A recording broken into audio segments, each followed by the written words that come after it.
So I'm really excited about what we're going to do today. I'm in front of Gyeonggi Palace, and it's one of those overlooked spots here in JongRo.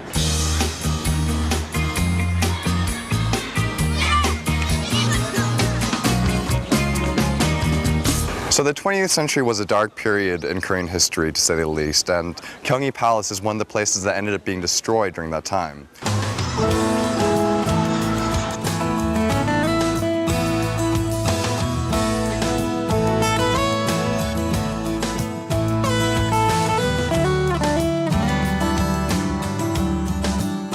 In his exhibition, Working with Nature, sculptor Jae-hyo Lee takes items found in nature and he manipulates them into an almost meta-natural state. The Seoul History Museum is really cool. It's primarily from an urban design standpoint, so you can really see where the city came from.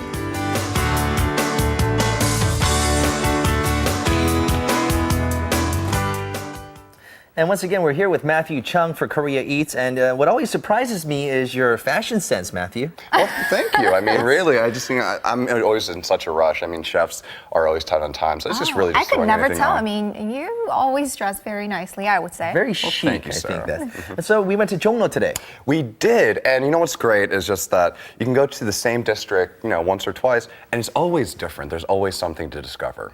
Yeah, I was actually there just this past weekend, and I was very amazed by all the different kind of events, different kind of venues they had to offer. So very nice. Well, JongRo is the place where you can really see culture. We always mention this time and time again, but it's just so true. That is one place where Korean culture as well as tradition just lives. And which restaurant are we going to today? So anyone even remotely familiar with Korean cuisine will be, they know what jang is. 된장, 간장, 고추장. And this restaurant that we're going today, it's an upscale modern Korean restaurant that specializes in highlights jang. And that restaurant is Gongdu.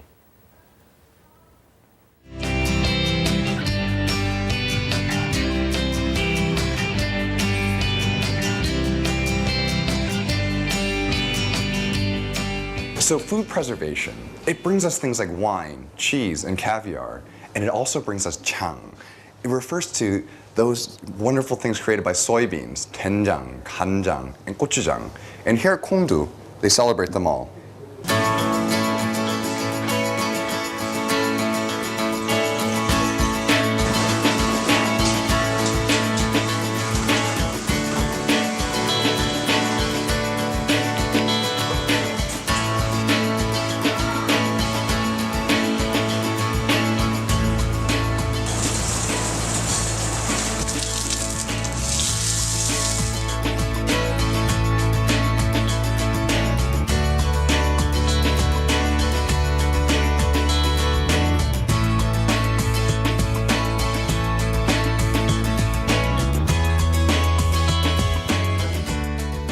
We serve a wide range of Korean paste-based menu items using modern and innovative presentations. Here, they offer 간장, soy sauce-based caviar, which is spherified 간장 using calcium chloride and sodium alginate. And they offer it using their 3, 10, and 15-year-old soy sauces.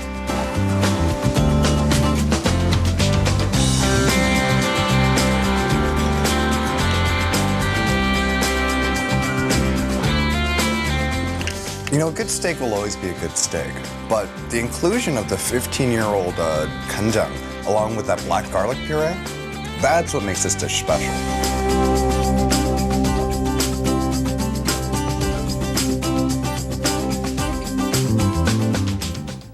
Well, I think we have to elaborate a little bit on jang and how it's made.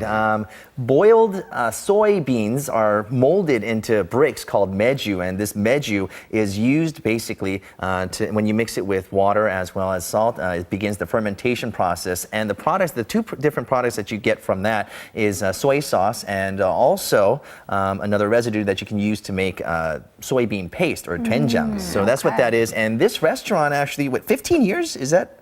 Well, yeah, so we have 3 different kinds of 간장, soy sauce here. We have a 3-year-old, a 10-year-old, and a 15-year-old. Okay, so it's that old already, so which means that I could taste it and I could taste the difference. Now, I just want to try it because, I mean, it's been sitting out here for a little while, but Well, go ahead. 10 years, 15 years down the line, I think 3 hours is not going to make a difference, right? Yeah. I mean, some of them are as old as 100. You know, they go back a long way. Okay. How does it taste? It's salty. Salty.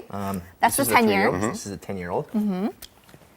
Oh, Saltier. there's a slight like tang, like it kind of like bites back, right? And Okay, And that's then 15.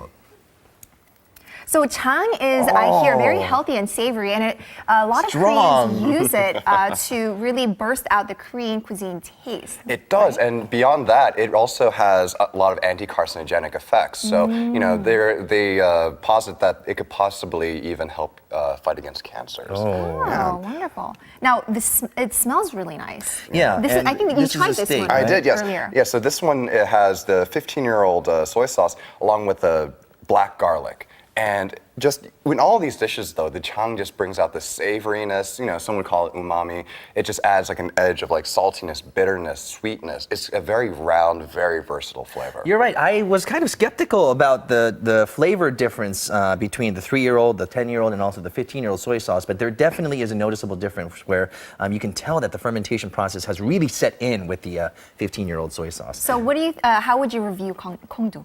Well, the thing is, like I said, like Kongdu, they specialize in chang, and chang, it's that really deep, really Korean flavor. So anyone who's grown up with this cuisine, it feels like home. All right. Well, we're going to have to check that place out. Thank you very much once again for your great review. And why don't you come here and take a look at the 3 different types of soy sauces that we have.